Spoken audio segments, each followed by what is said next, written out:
न विषया गुरुणा लोकोत्तरस्थिलगुणस्तवनं प्रशंसा स्वामी नमोस्तु शिरसा मनसा वचोभिः दत्त्या शिवं विमलसा गरसूरिवर्या दत्त्या शिवं विमलसा गरसूरिवर्या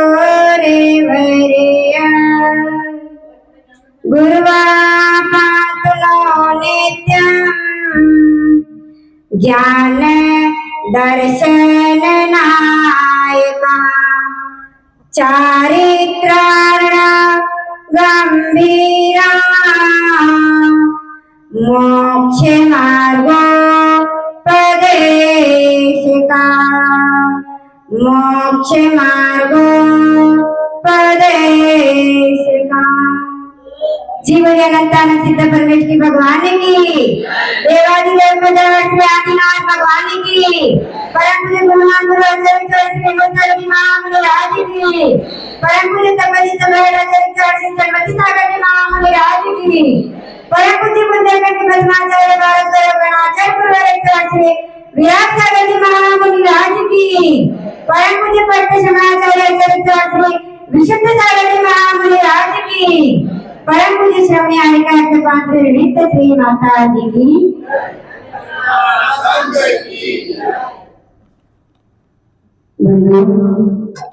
इस भारत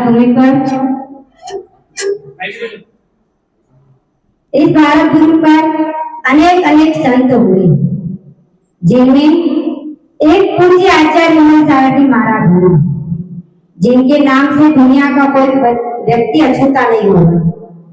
पूज्य सारथी महाराज की एक ऐसी निशानी रही है कि वो जिसको जो कुछ बोल देते थे वो हो जाता था और वो दूसरों को तो बोलते थे पर दूसरों के मन की बात भी वो स्वयं जान लेते थे। एक बार क्या हुआ था, गुरुवार में आचार्य श्री विराजमान थे और एक किसान की भैंसे सुबह चरने के लिए गई और शाम तक वो भैंसे घर पर नहीं आई तो वह किसान बहुत दुखी मन से रोता हुआ पूज्य गुरुदेव के पास गया। गुरुदेव, मेरी भैंसे सुबह से चरने के लिए गई है, रात भर हो गई, अभी तक आई नहीं। तो पूज्य गुरुदेव ने सुबह उनको बताया कि तुम्हारी भैंसे खेत के पास एक तालाब है, उस तालाब में है।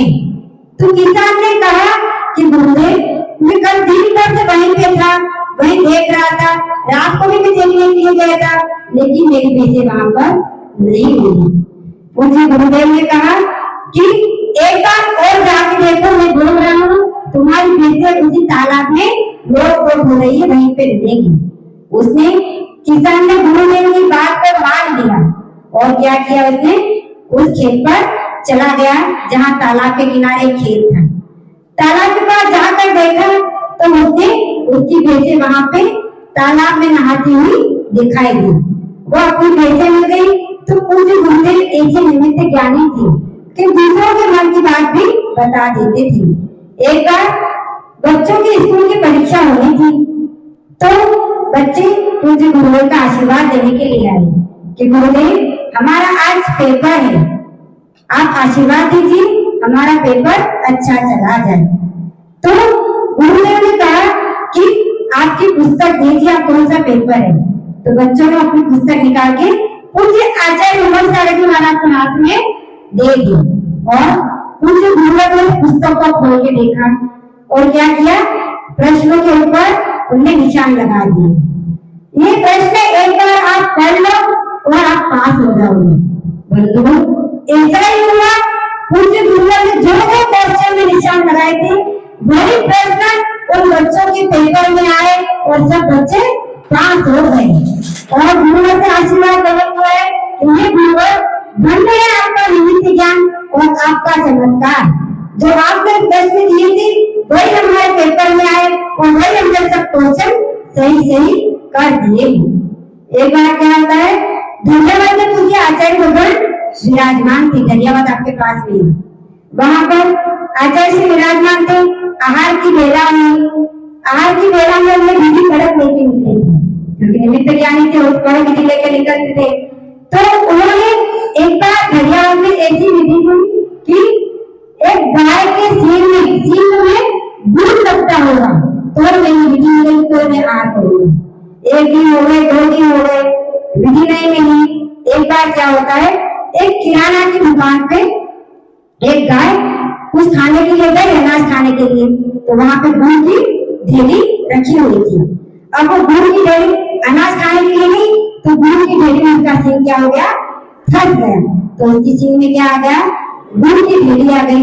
लेकिन कहने का देखो, इधर उसकी सींग में गुड़ की ढेली आना और इधर पूज्य गुरुदेव की आहारचर्या के लिए निकलना, और जैसे ही पूज्य गुरुदेव अपनी विधि लेकर भक्तियां करके आहार के लिए निकले और गाय सामने से आ गई और उनकी विधि मिल गई। तो ऐसी कठिन चर्या करने वाले थे तो पूज्य आचार्य भगवान विनोद सागर जी महाराज थे। मैं अपनी एक घटना बता रही हूँ।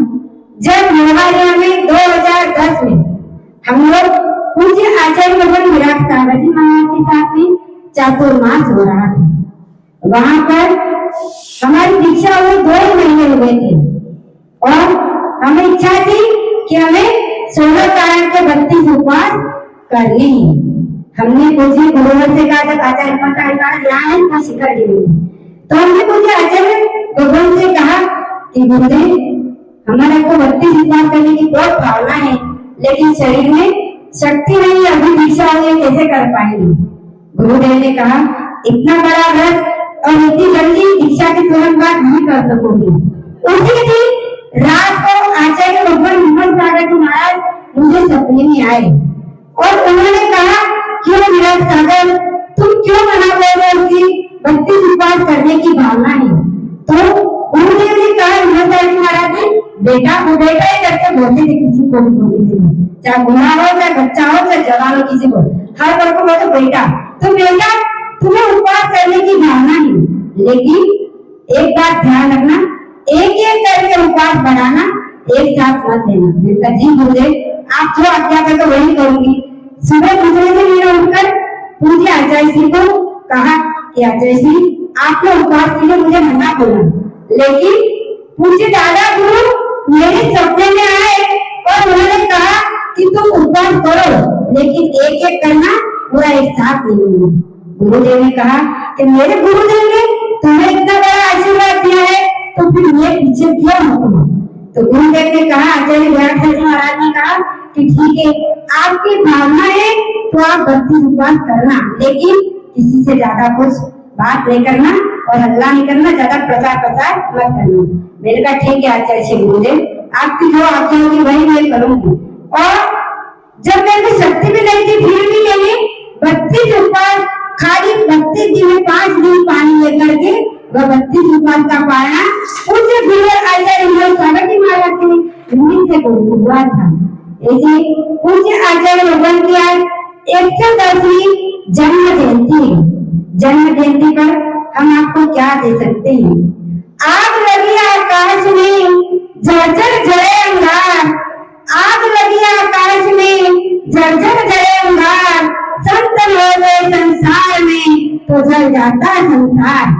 आज इन जैसे संत हमको नहीं होते, अपने पास 56 प्रकार का भोजन हो, लेकिन एक चीज नहीं हो, क्या नहीं हो, भूख नहीं हो, तो भोजन पूछेगा क्या, नहीं पूछेगा। और भोजन भी आप करोगे तो अजीर्ण बन जाएगा और एक दिन भूख का कारण बन जाएगा। लेकिन जिसके ऊपर गुरुओं का भय हस्त रहता है, गुरुओं का आशीष रहता है, उनके जीवन में कोई बाल विवाह नहीं कर सकता है। ऐसे पूज्य आचार्य भगवान की आज जन्म महोत्सव पर मैं यही मानना चाहती हूँ कि हे गुरु, जिस प्रकार आपने अपने जीवन में तप, त्याग, संयम, साधना के द्वारा अपने जीवन को सार्थक और सफल किया, उसी प्रकार स्वप्न में तो आप आशीर्वाद देते हो, लेकिन साक्षात भी हमें ऐसे आशीर्वाद देते हैं कि हम भी अपने जीवन का कल्याण आत्मोत्थान करके अपने लक्ष्य को एक दिन प्राप्त कर सकें। इसी को प्रसाद जीवन परम पूजा निमित्त ज्ञान रखना रखना विनम्र करके मानव को आ सकी। तो माता जी